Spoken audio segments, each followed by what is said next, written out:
Hey there everyone, I'm Dr. Gangenstein, and today I would like to share a dual wield build that I call the Ripper. These sets aren't anything super crazy, and other YouTubers may have already posted a similar build, but I haven't dug deep enough into that, so fuck it. I actually had a patent on this build a while ago, so now it's legally mine anyway. As you can see, we got Crag, Slimecraw, Sentry, Oblivion's Edge, and this has been signed and witnessed. Not even Zenimax can use this build.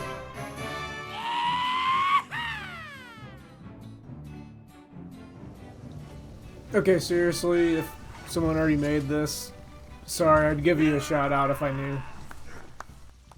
Alright, let's get into it. First, we'll go over the gear. As mentioned earlier, I'm running 5 Oblivion's Edge. Okay, so you're not going to get that 5th bonus, the proc at the end, but this set gives you a little bit of crit, some weapon damage, some recovery, and some more weapon damage. Alright, and I'm running 2 maces for penetration. I know it's blunt weapons, and the build's called the Ripper. I'll leave it up to you guys' imagination. And I went with a shock glyph and a poison glyph.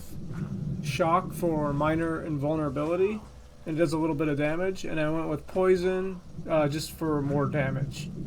Oh, and both these maces are sharpened for some penetration. On the back bar, I went with a 2-handed sword and powered just to help with healing. I mean, you could probably switch this out to defending. That might be a better option. But this is what I'm using. Alright, then we have 1 Crags for some penetration. Alright, the next set is 5 Sentry. This set gives you a little bit of max stamina, some weapon damage, a little bit of crit, and then the fifth piece, you get some more weapon damage, and then you're not going to get that stealth detection proc, but it's still pretty good. This is kind of like the penetrator setup, only you're flip-flopping the penetration and weapon damage. Because you're up in their face, you're going to want more weapon power because it helps with healing also. The other monster set piece is 1 Slimecraw, just to give you a little bit more crit. And again, all these pieces are medium and divines.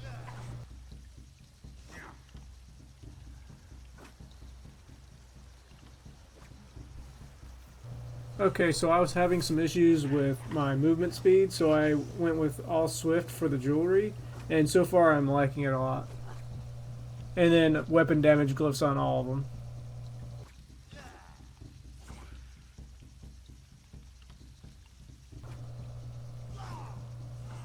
That wraps up the gear. Let's move on to the rest. Alright, let's check out the stats. Fully buffed. Buff up here. Vampire stage 2.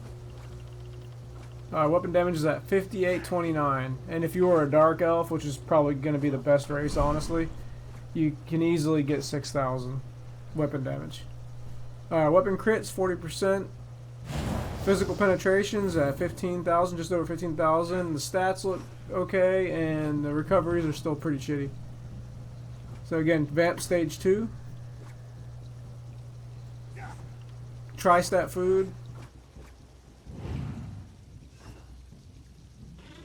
And we're sticking with the Lover Mundus, with everything being divines. It gives us 4,489 weapon and spell penetration. And ESO plus. Okay, next let's check out the skills. First up on the main bar I have Surprise Attack, and I don't know why. For the longest time I was running Bloodthirst over this. For a ranged setup I would stick with Concealed Weapon, but since we're going to be close up and in their face, I'm going with Surprise Attack. Then we have Ambush as your gap closer. Then Mass Hysteria for crowd control. And Whirling Blade as our Executioner, and it's good because it's got area effect damage and you can't dodge it. There's a lot of people that perma-dodge out there, so that's why I'm going with this. Then we have Camouflage Hunter. While slotted, you have Major Savagery and also 3% more weapon damage due to the Fighters Guild passive, Slayer passive. And when you attack an enemy from the flank, you get Minor Berserk. The actual stealth detection buff is trash. For the ultimate, I have Soul Tether. I like this because it does damage, it CCs, and it heals you. Alright, that's it for the main bar. Let's check the back bar.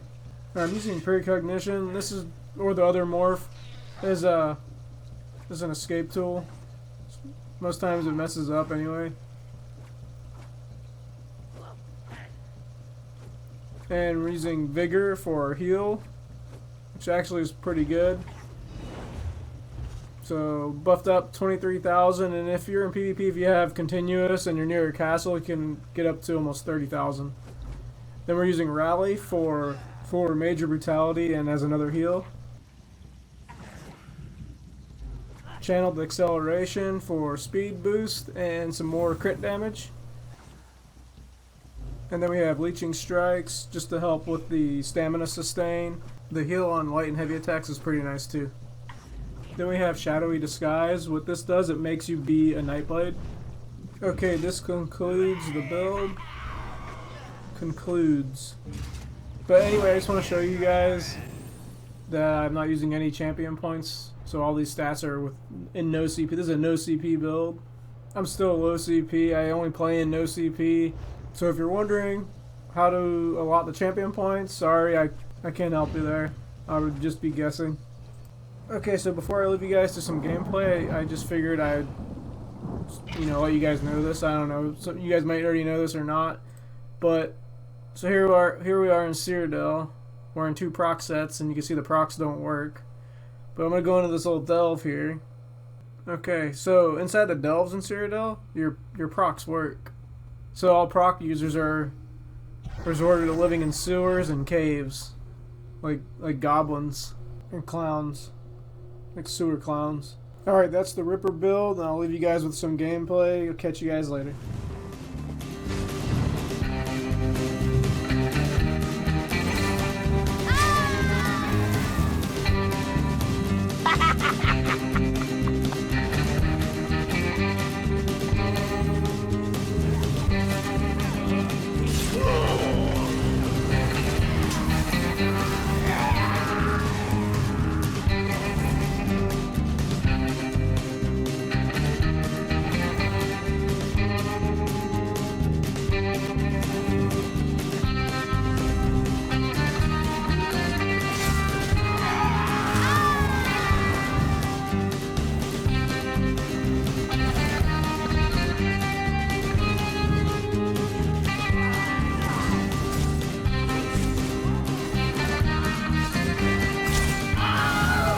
Ha ha ha ha ha ha!